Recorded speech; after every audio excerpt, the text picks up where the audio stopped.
நீ இவ்வளவு நாள் பட்ட கஷ்டத்துக்கு ஒரு முடிவு வந்துருச்சுமா. நான் சாவறதுக்கு கூட பயப்படல, அந்த அளவுக்கு மனோபக்கம் வந்துருச்சு. ஆனா உன்னையும் தங்கச்சியும் இந்த மாதிரி விட்டுட்டு போறது நினைக்கும் போதுதான். இது பாருடா. இல்லமா இது பாருக்கா, நீ தைரியமா இருக்கணும்டா. நமக்கு கடவுள் இருக்காரு, நிச்சயமா காப்பாத்துவாரு. நீ வருத்தப்படக்கூடாதுப்பா. எனக்கு இன்னும் நம்பிக்கை இருக்கு.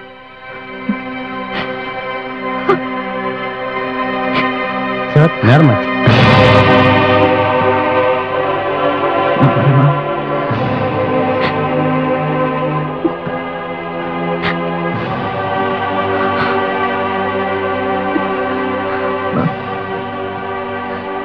என்ன மன்னிச்சிருமா, என்ன மன்னிச்சிரு.